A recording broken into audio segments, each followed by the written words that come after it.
Chapter 3. A Woman's Eyes. There had been a day when Willits was but a name, designating a water tank and a railroad siding where panting locomotives, hot and dry from a long run through an arid, sandy desert that stretched westward from the shores of civilization, rested while begrimed, overalled men adjusted a metal spout which poured refreshing water into gaping reservoirs. In that day, Willett sat in the center of a dead, dry section, swathed in isolation, so profound that passengers in the coaches turned to one another with awe in their voices and spoke of God and the insignificance of life. But there was a small river near the water tank, the headwaters of the Wolf, or there had been no tank, and a prophet of business, noting certain natural advantages, had influenced the railroad company to build a corral and a station. From that day, Willits became assured of a future. Cattlemen in the Wolf River section began to ship stock from the new station rather than drive to Red Rock, another shipping point 500 miles east. From the first, it became evident that Willits would not be a boom town.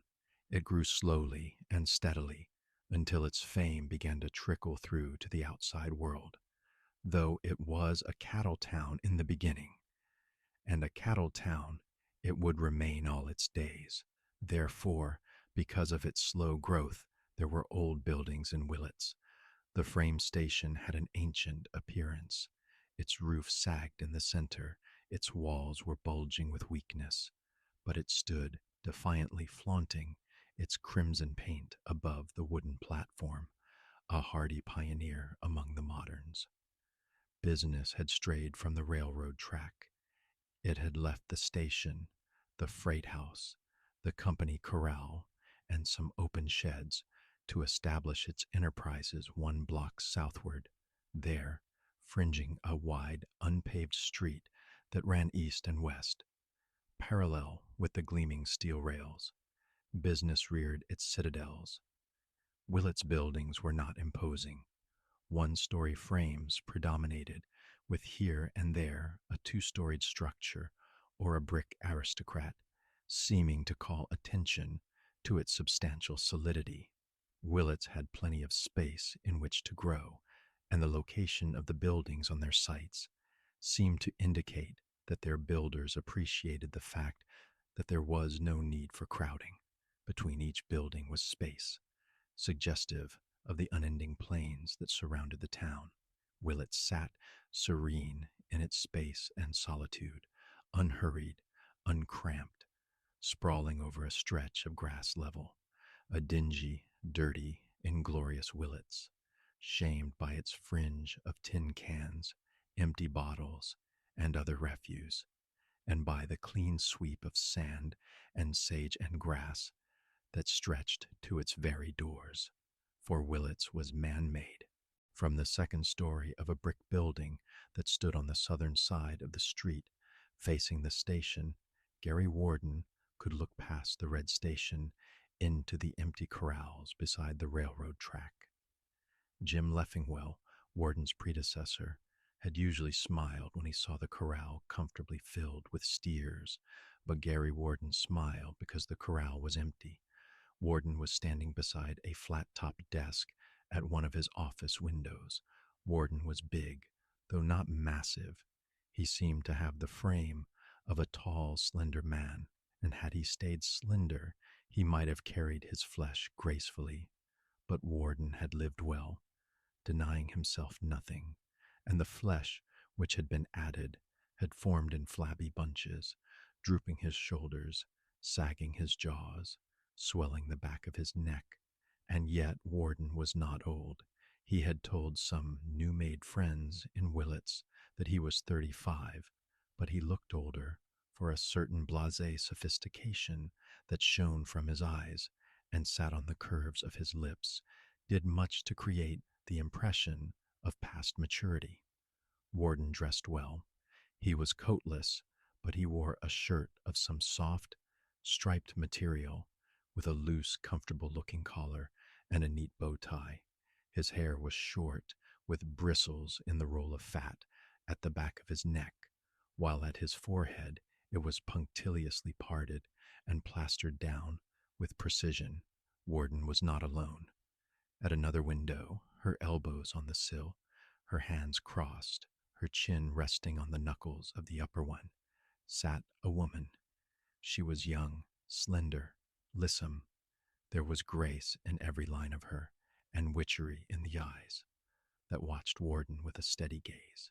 She, too, was hatless, seemingly conscious of the beauty of her hair, which was looped and twisted into glistening strands that fell over her temples and the back of her neck. As she watched Warden, who was smiling at the empty corral, she withdrew her elbows from the window sill, twisted around so that she faced Warden, and idly twirled the felt hat that she took from her lap. "Does something please you, Gary?" she asked with slight, bantering emphasis. Warden's smile broadened. "Well, I'm not exactly displeased. With Willits and the rest of it? With that corral over there." He pointed. "Why, it's empty. That's why. Why you are pleased. That is odd. As a buyer, I should think you would be more pleased if the corral were full, had cows in it. That is what you are here for, isn't it?" "Yes," grinned Warden, "to keep it empty until it is filled with steers at my price." "Oh, bother," the woman yawned. "I am glad it is you and not I who is to deal with these clodhoppers. I should turn sour or laugh myself to death." "Getting tired of it already, Della?" "Dreadfully tired, Gary. If I could see one interesting person or a good-looking man with whom I could flirt." "Don't forget our engagement, Della," warned Warden. She laughed, shooting a mischievous glance at him. "Oh, it would be harmless, I assure you. Mere moral exercise. Do you imagine I could lose my hearts to one of these sagebrush denizens?" "Not you, Della," grinned Warden. "That isn't your style." The girl yawned again and got to her feet, smoothing her ruffled skirts. Then she walked to a mirror on a wall near the door and spent some time placing the felt hat on her head at a precise angle, making certain that the coils of hair under it were arranged in the most effective manner. She tucked a stray wisp into the mass at the nape of her neck, patted the glistening coils so that they bulged a little more, smiling with smooth serenity at the reflection in the glass. "Well, goodbye, Gary. I left Aunt Hannah at Corwin's store. She'll be afraid I've eloped with you. No," she added as Warden advanced toward her. "No kisses now. I'll look in again before we leave town." She opened the door, and as it closed, she flashed a smile at Warden. Then he heard her descending the stairs. He watched the closed door for an instant, frowning disappointedly. Then he strode again to one of the front windows, grinning as his gaze rested on the empty corral. Chapter 4. Rebellion. Accident or design had placed the schoolhouse at the eastern edge of town. The invisible power which creates the schoolhouse seemingly takes no account of time or place. It comes unheralded, unsung, and squats in the place where the invisible power has placed it, and instantly becomes as indispensable as the ungainly youth that occupies it. All youth is not ungainly. Ruth Hamlin was considering the negative proposition as she stood on the little platform in front of the blackboard just before noon, calmly scrutinizing the faces of the score of pupils who composed her class. About half of her pupils, she decided, were worthy of the affection she had bestowed upon them. The remainder were ungrateful, incorrigible hoodlums. There had been times when Ruth wondered if the task of teaching was worthwhile. A good teacher must not be vindictive, and Ruth was trying her best to keep alive the spark of mercy and compassion that threatened to burn itself out. Despite her apparent calm, the outward sign of cold self-control, Ruth's face revealed indications of the terrific struggle that was going on within her. Her face was pale, and though her eyes seemed to smile, there was a gleam far back in them that suggested thoughts of force, instant, vicious. Also, there was wrath in them, wrath that threatened to break with volcanic fury. The girl was of medium height, and yet she seemed to be almost tall as she stood on the platform. She was erect, her head was held high. She was slender, with a gracefully rounded figure, but as she stood there, her muscles straining, her chest swelling with the passion she was trying to suppress, she must have appeared Amazonic to the culprits whose crimes had goaded her to thoughts of corporal punishment. It was not difficult to single out the culprits. There were two, and they sat defiantly in their seats, sneering their contempt of the teacher's wrath, advertising their entire disregard for the restraining influence of rules. Both were boys, the larger freckle-faced, with an up-tilted nose and belligerent eyes, was fully as tall as Ruth. He was broad and muscular, and it was evident that consideration for his size was one influence that had thus far delayed the punishment he no doubt merited.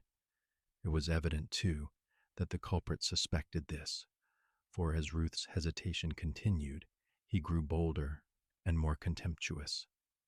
And now, having divined that Ruth would not attempt to inflict the punishment she meditated, the young man guffawed loudly. Shucks, he sneered, winking piratically at his brother culprit. She's trying to run a whizzer in on us. She ain't going to do nothing. Jimmy Singleton, you advanced to the platform. Ruth's voice came sharply, quavering with the passion she had been suppressing until now. She stood rigid until Jimmy got out of his seat with elephantine deliberation and shuffled to the edge of the platform where he stood, grinning defiantly. Ruth raised the lid of her desk and took out a formidable willow branch, which she had cut only the day before from a tree that grew beside the wolf near her cabin in anticipation of the present incident. She had known for many days that she would have to punish Jimmy Singleton, for Jimmy had been growing daily less amenable to discipline, but she had hoped that she would not be compelled to punish him. She had escaped that disagreeable task so far, but there was no alternative, and though she grew deadly white and her legs grew weak as she drew out the willow switch, she advanced on Jimmy, her eyes flaming with desperate resolution. As she reached Jimmy's side, he lunged toward her. He struck viciously at her with his fist, the blow landing on her shoulder near the neck. It had been aimed at her face, but she had somehow dodged it. The force of the blow brought Jimmy against her, and he seized her around the waist and attempted to throw her. She brought the switch down sharply on Jimmy's legs as they struggled, and the sting of the blow enraged the boy. He deliberately wrenched himself loose, then leaped forward, swinging his arms viciously. He had not struck the girl fairly, but she was in a daze from the rapid movement, and she was not aware of what was going on around her, centering all her energy in an attempt to keep the boy from striking her face. But she suddenly became conscious that a big form had loomed close to her. She heard a deep, angry voice saying, "I'll attend to you, you young pirate." And then Jimmy was jerked backward, away from her, and she saw Kane Lawler standing not more than 2 or 3 paces from her. His right hand was twisted in Jimmy's collar, and there was an expression of cold rage on his face, despite the smile he gave her when she looked at him, that chilled her. But she made no objection when Lawler walked to a chair that stood on the platform, dragging the now protesting Jimmy after him by the scruff of the neck. There was something of majestic deliberation in Lawler's movements, she thought, as he seated himself in the chair and placed the struggling Jimmy across his knees. Ruth had never entertained a bloodthirsty thought, but her passions were very near that point when she saw Lawler's large, capable right hand begin to descend upon Jimmy's anatomy. She gasped at first at Lawler's temerity, and then she stepped back and watched him, her heart singing with approval. Lawler's capable right hand descended many times with a force that brought dismal howls from the unlucky culprit, so many times, and with such force, that the girl began to fear that Jimmy would be fatally injured. Jimmy likewise entertained that fear, for his howls grew more shrill, laden with mingled terror and pain, until the piercing appeal of them sent the other pupils out of their seats and into the open, shouting that Jimmy was being killed. Then, just when Ruth decided to protest, Lawler swung Jimmy around and placed him upright upon the platform. What Lawler said to Jimmy, Ruth did not hear, so low was his voice, but she heard Jimmy's reply, as did some of the children who still lingered outside the door. "You've walloped me, damn you! You've walloped me!" Jimmy ran frenziedly to the door, plainly in fear that he would be walloped again if he did not make his escape, and when he reached the door, he shrieked through unmanly tears, "My paw will wallop you, you locoed maverick. You see if he don't." Jimmy vanished. There was no doubt in Lawler's mind, nor in Ruth's, that he had gone to relate his trouble to his paw, and that paw would presently appear to exact the lurid punishment Jimmy desired. But thoughts of imminent punishment were not in Lawler's mind as he faced Ruth. There was nothing but humorous concern in his eyes and voice. "Did he hurt you, Ruth?" I think not," she smiled, "but I have no doubt that he would have thrashed me soundly if you hadn't come when you did. I am sorry it happened, but I just had to discipline him. He was setting a bad example for the other pupils. Teaching school isn't the best job in the world, is it? Decidedly not." She looked quickly at Lawler, for something in his voice hinted of subtlety, and when she saw his eyes agleam with the whimsical humor that was always in them when he spoke of his hope of winning her, she knew that he had attacked her obliquely. Her cheeks flushed, and she drooped her shining eyes from his, murmuring low, "But I am going to keep at it for the present, Kane." "I was hoping," he began, but he paused when she shook her head. "Is that what you rode to town for?" she asked. "That's the big reason," he returned.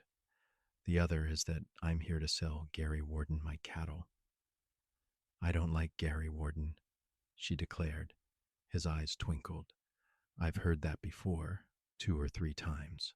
By the time I see him, I'll be disliking him myself." The class, Ruth now noted, had departed, undoubtedly to follow Jimmy Singleton, or perhaps seizing the opportunity so suddenly presented to play truant. At all events, the school was deserted except for themselves. But Ruth did not seem to mind, nor did Lawler express any regret for the absence of an audience. He grinned widely at Ruth. "You'll not get them back today, I reckon. If you're riding back home, I'd be pleased to. But you have business with Gary Warden," she reminded him. "That can wait. Blackburn won't have the herd here until tomorrow." Her eyes were glowing with pleasure, and the faint flush on her face betrayed her still more.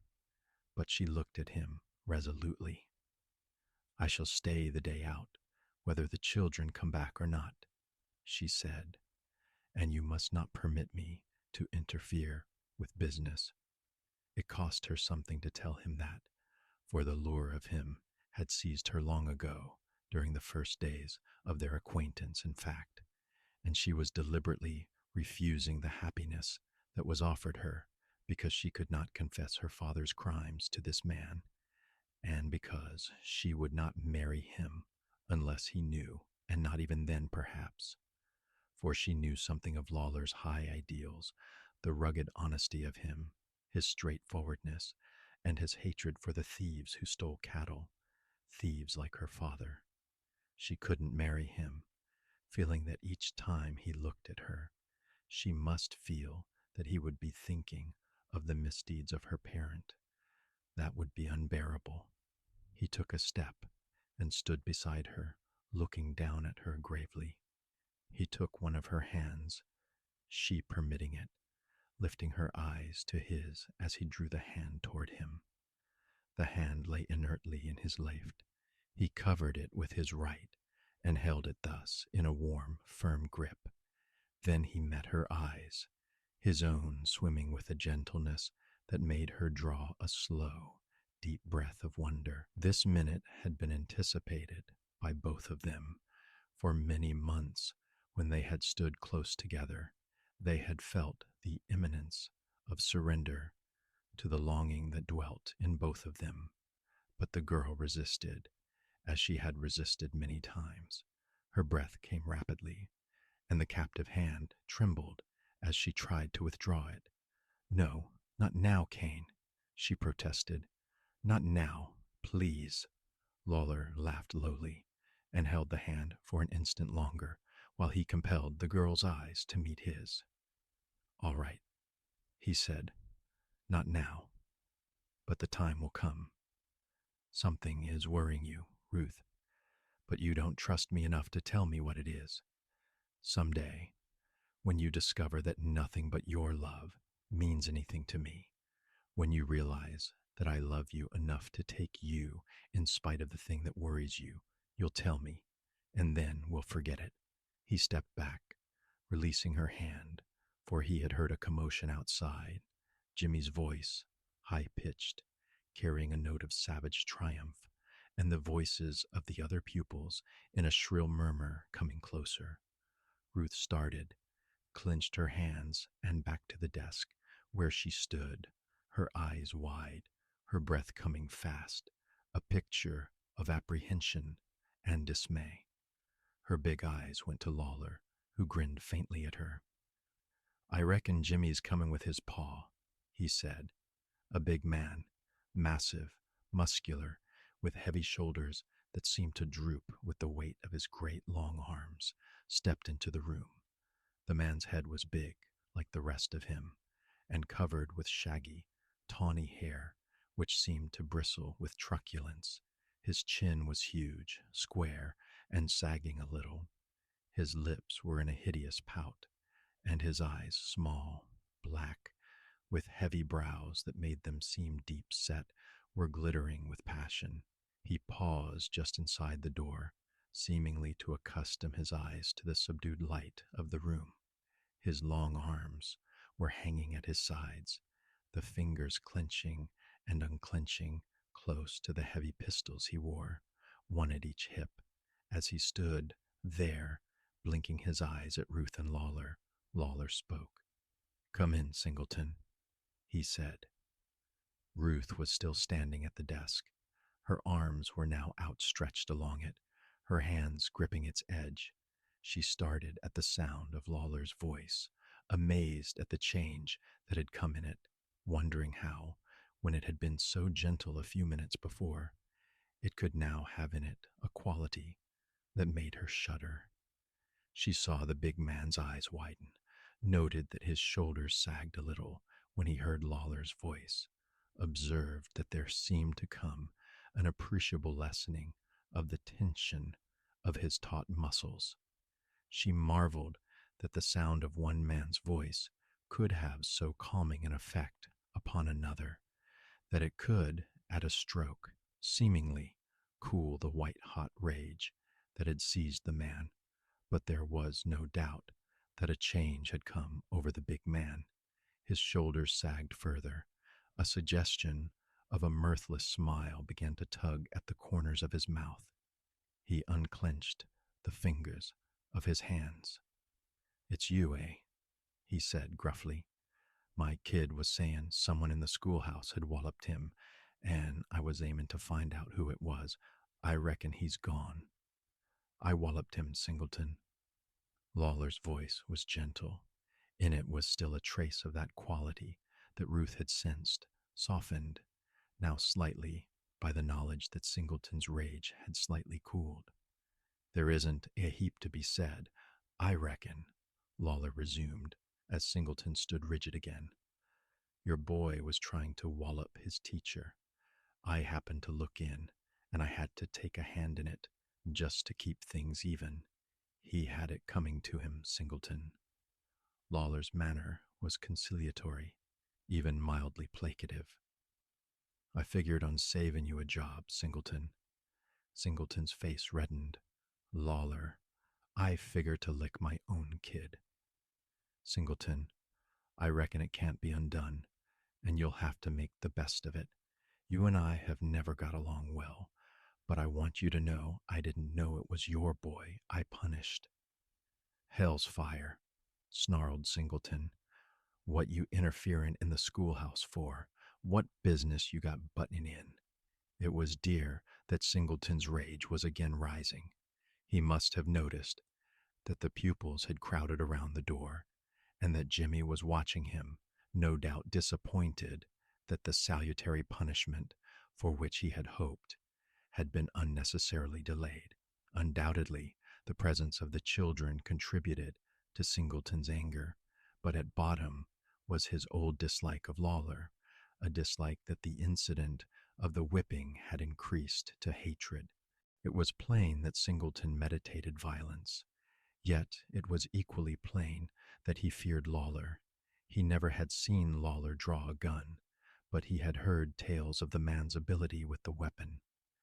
There lingered in his mind at this minute, as it had dwelt during all the days he had known Lawler, the knowledge that Lawler's father had been a gunman of wide reputation, and that he had taught his son the precision and swiftness that had made him famous in the deadly art.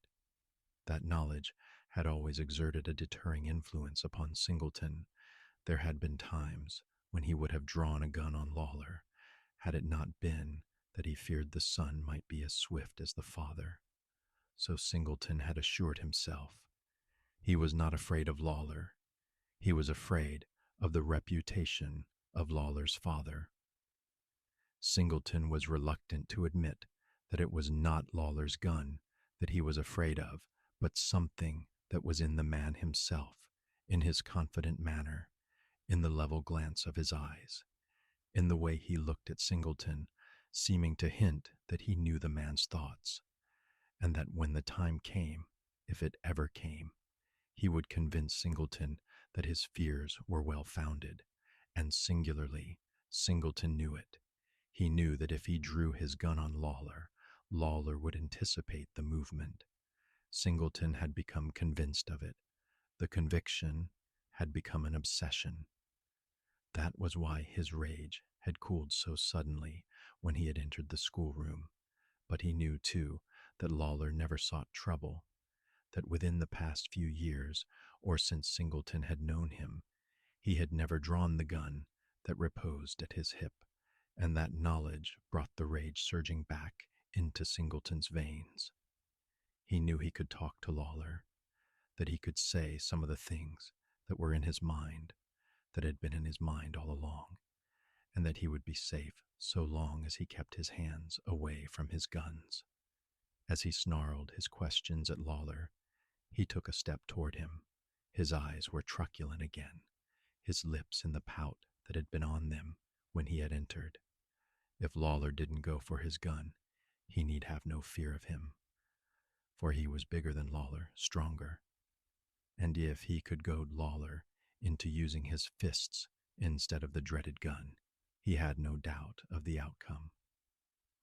Singleton, replied Lawler, answering the questions that had been hurled at him. What I am here for is my business. I don't feel a heap like explaining it. Business, bah, sneered Singleton. I reckon the business that brought you here could be carried on better with no kids around.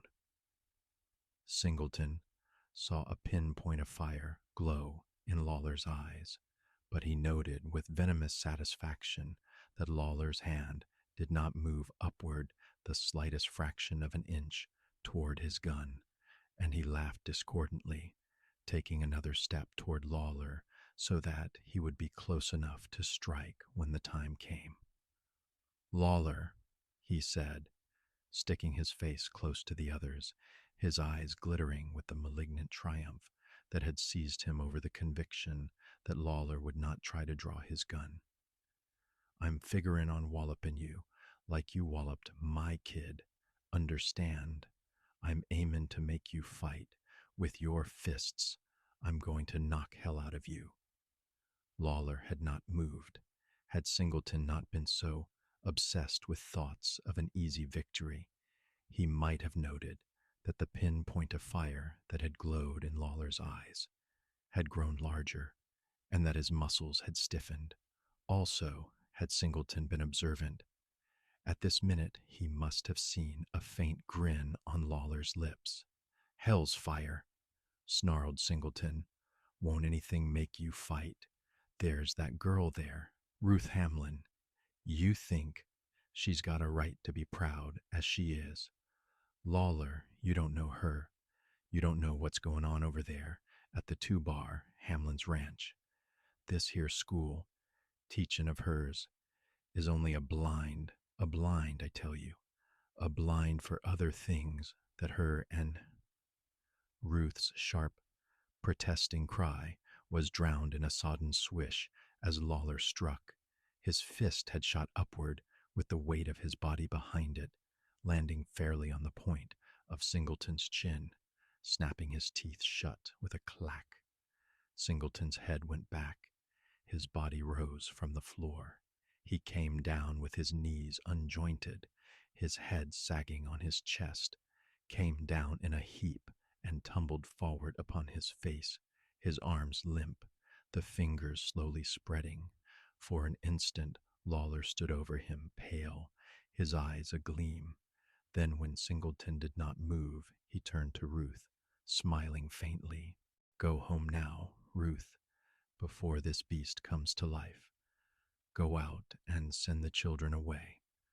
I've got something to say to Singleton. Ruth looked intently at him, saw there would be no use of pleading with him, and walked to the door, dragging the children away from it, telling them to go home. Jimmy Singleton, terrorized by the thing that had happened to his father, needed no urging. He ran, whimpering, toward town, the other children following. Ruth went to the shed where she kept her pony, threw saddle and bridle on him, and led him to the step where she usually mounted. The door of the schoolhouse was closed. Trailing the reins over the pony's head, she ran to one of the windows, a small one in the center of the side wall, dust begrimed, with one pane of glass missing. Peering within, she saw Singleton sitting up, staring dazedly around, supporting himself with his hands, an expression of almost laughable bewilderment on his face. Lawler was standing near him, big, stern, seeming to wait for Singleton to rise before he spoke to him, and while Ruth watched, Singleton staggered to his feet. He swayed uncertainly as he faced Lawler, and when Lawler advanced toward him, he cringed and staggered back, raising one arm as though to ward off an expected blow. Ruth heard his voice. It was a whine, tremulous with fear. Don't hit me again, Lawler. I wasn't meaning anything. And then Ruth saw that Singleton must have been struck a second time, for high up on his left cheek was a huge gash that had suffused his chin and neck with blood. She remembered that while saddling and bridling her pony, she had heard a sound from within the schoolhouse, but she had thought then that it must have been Lawler moving a chair. Plainly, Singleton had recovered from the first blow and had received another. Lawler's voice again reached her. It was low, vibrant with passion. Singleton, I ought to kill you. I will kill you if you ever tell that girl that you know her father is a rustler. Damn your hide, she knows it now, and it's breaking her heart. I'm warning you. Don't you ever go near the 2 bar again. Don't you ever buy another steer from Hamlin. Don't even speak to him. I'll kill you sure as hell if you do. Ruth reeled away from the window. She got on her pony somehow, taking care to make no sound, for she did not want Lawler to know that she had heard. Once on the pony, she sent the little animal rapidly away, toward the 2 bar, away from Lawler, and from that happiness for which she had hoped, despite the hideous knowledge which for months had tortured her.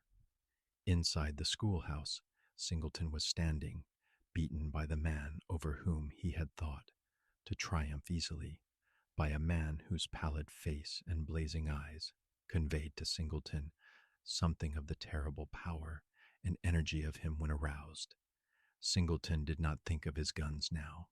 He was aware of nothing but the great awe that had seized him, and as Lawler watched, saying nothing more, Singleton turned from him and slunk out through the door.